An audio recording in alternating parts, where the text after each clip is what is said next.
San Diego is number one in illegal immigrant crossings. What's going on? How did that happen? How did that happen so quickly?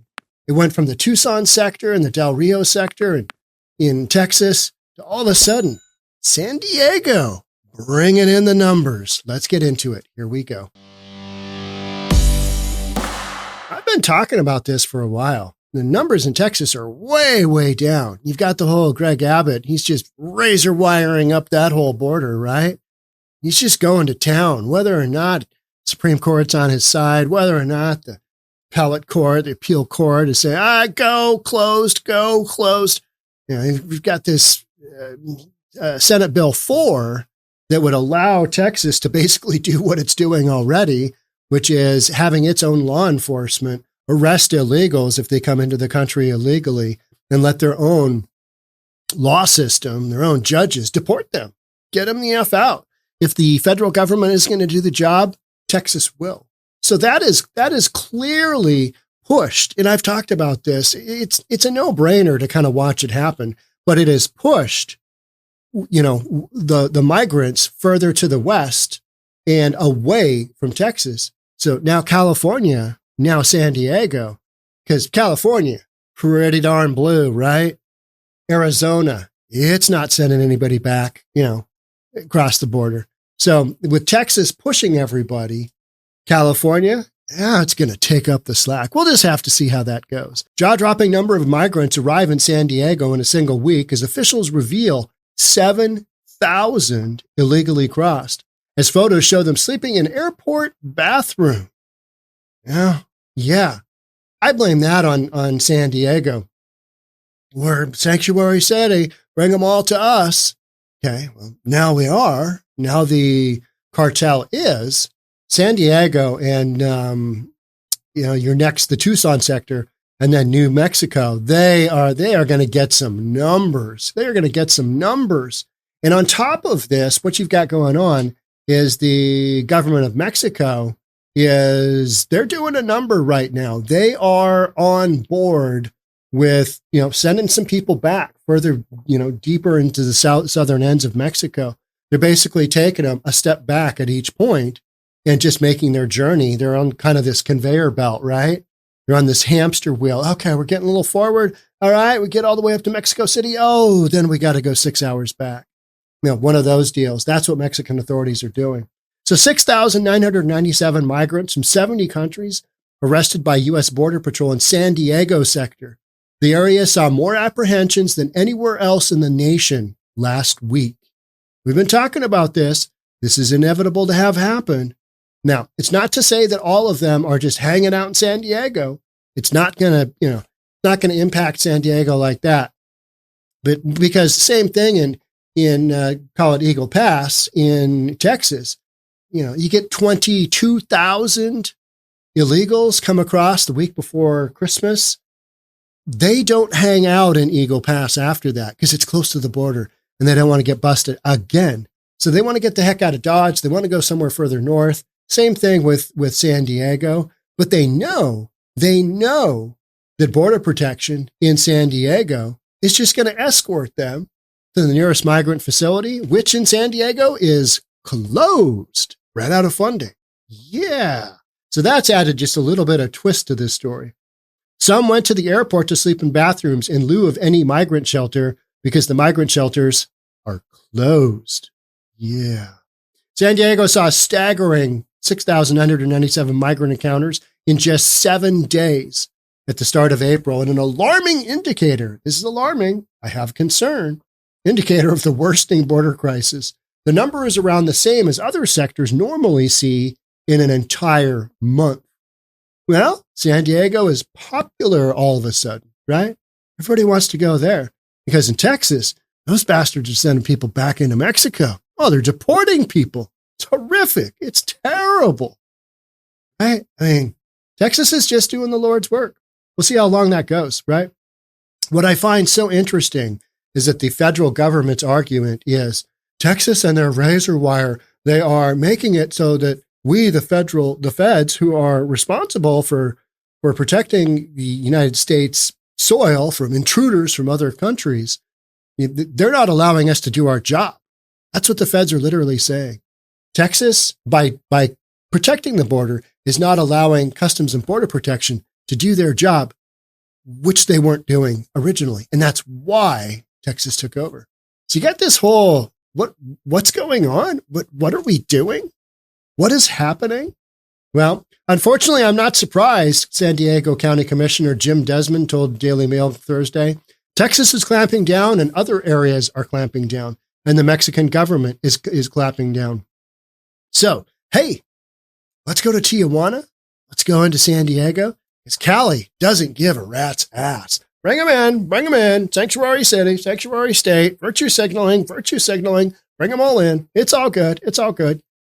Did you guys see that Denver is literally sending city officials to Texas to alarm them, that to make them aware that, yeah, I know that we said we're a sanctuary city, but not as much. So what we've got going on in Denver is got this new game plan, and it literally just ratchets down everything that the illegals are getting. Mainly housing. I'm going to have another full podcast on that.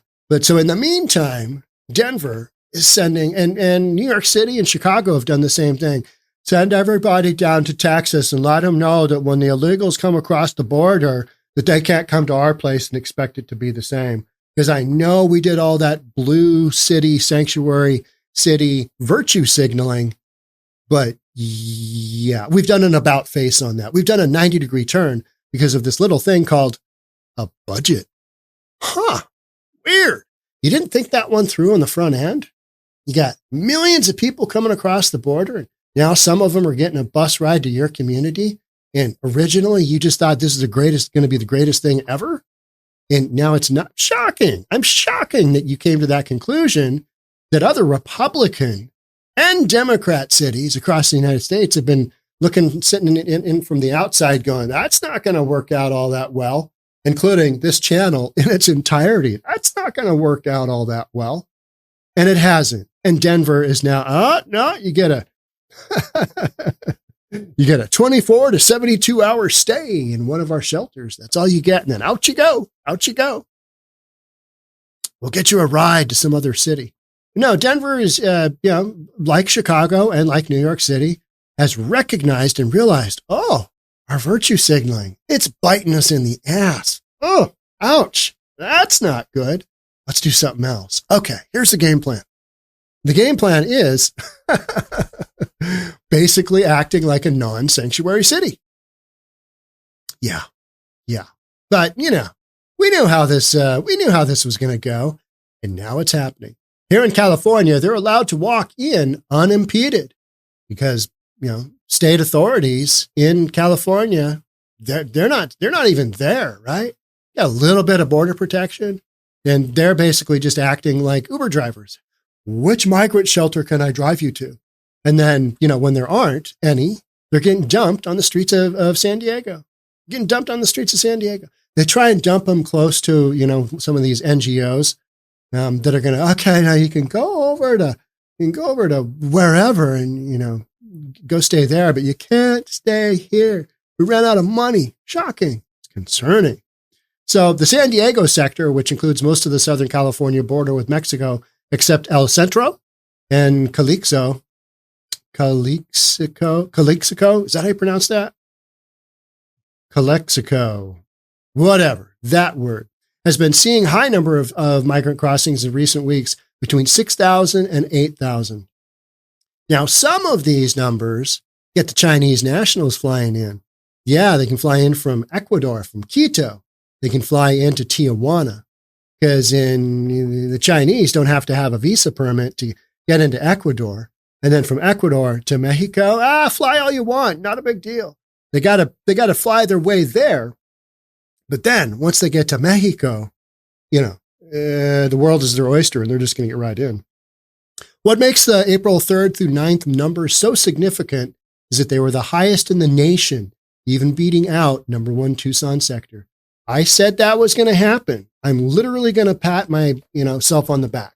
This isn't a hard call, right? This is not a hard call. All right, they can't go here.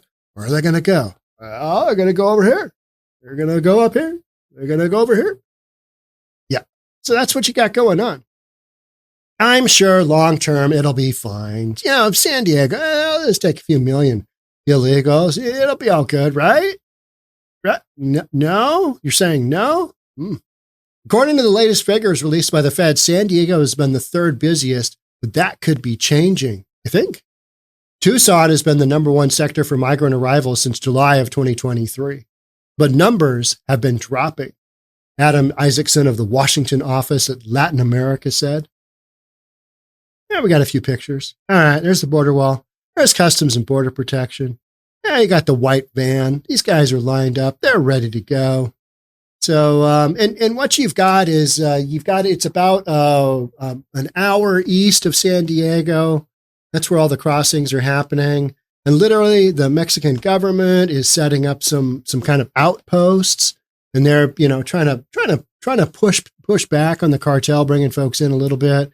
But, you know, the border's so big, unless you have a concerted effort like what Texas is doing, it's not going to really do much.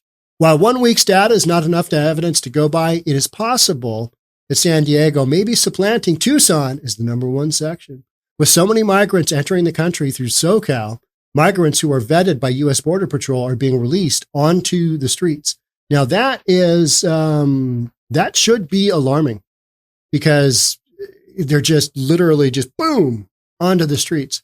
And then they have to kind of figure out, and there's a bunch of nonprofits that are, okay, go that away, and you'll run into another, you know, migrant shelter in some other community, right? The county migrant shelter closed a few months back. We talked about that after local leaders decided they did not want the $18 million a year to keep running it. It's too expensive. I know we said welcome to our humble community, but not anymore. No, we're not doing that. You guys can't come here.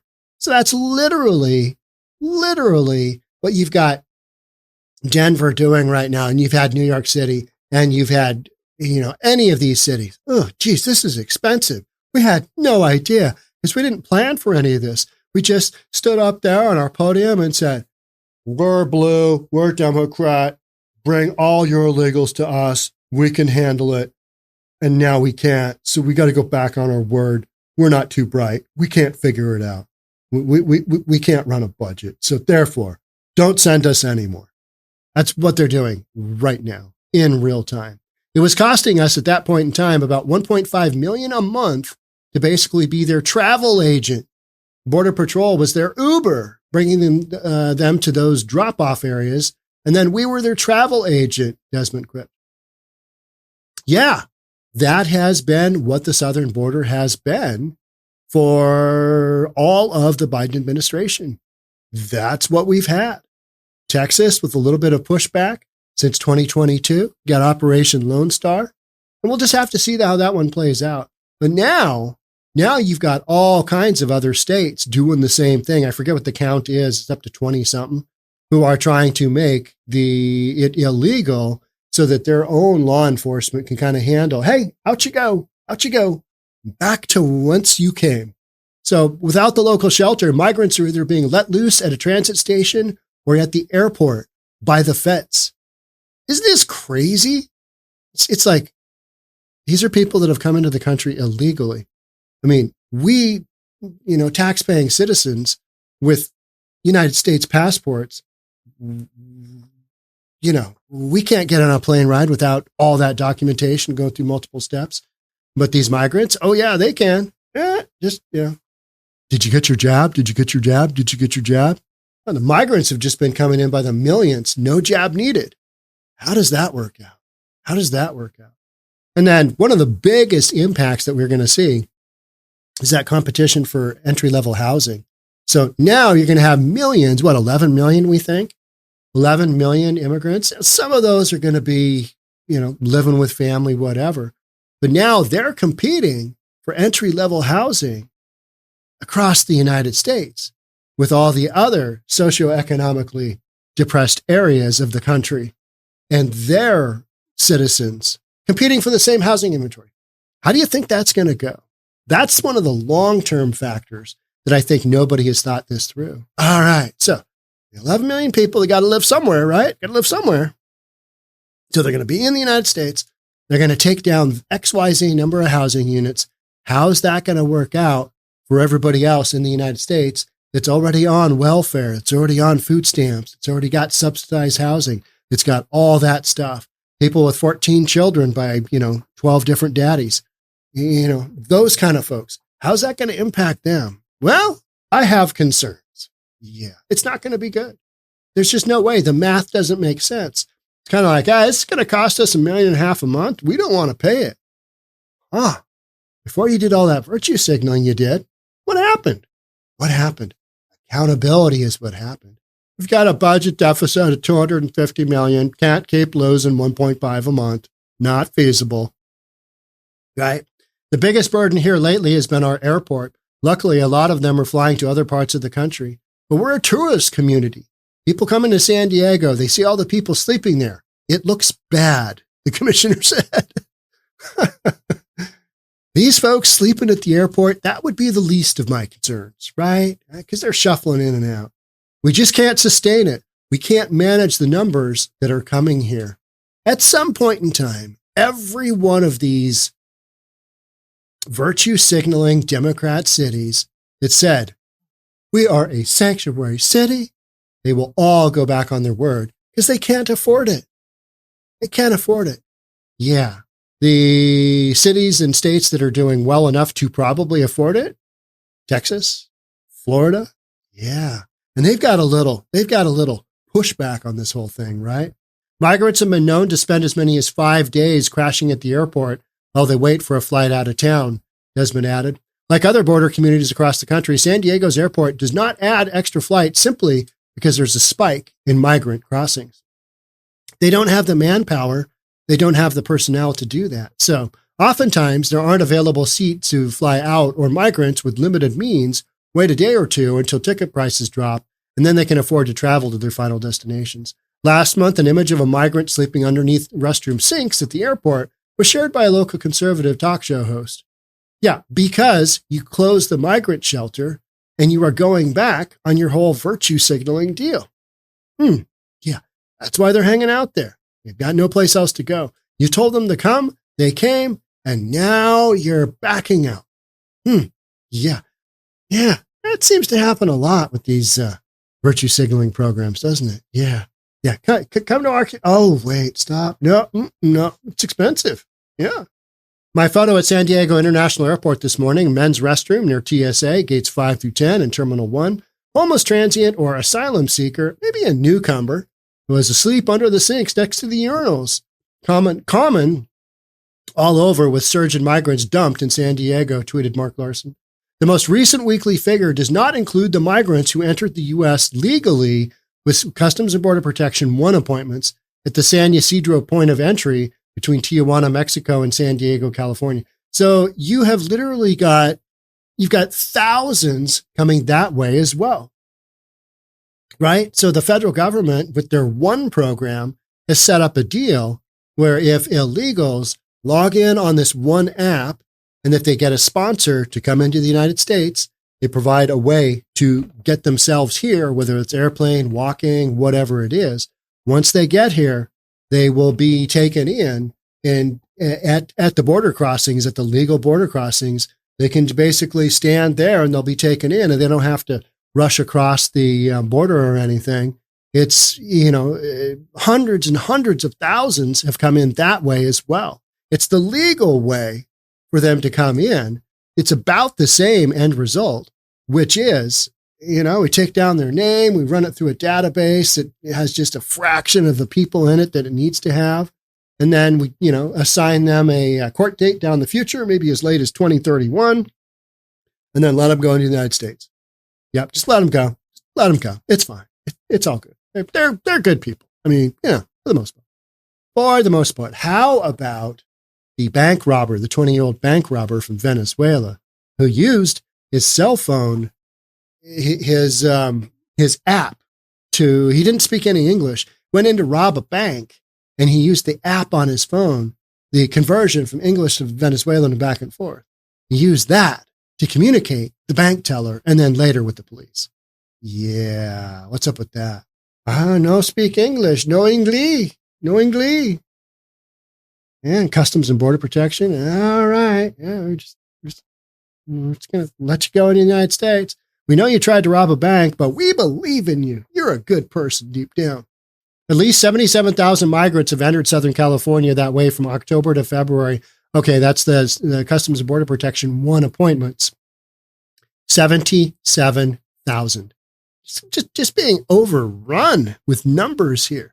But San Diego. And what this article also says, it doesn't account for the gotaways, ones who got into the country illegally and never got caught. Probably because they would get deported if they did get caught. So, because otherwise they do want to get caught so they can get that time frame going and they can get kind of going in the United States. We're just letting everybody come in and, hey, come on in. No concern here. It's all good. It's all good.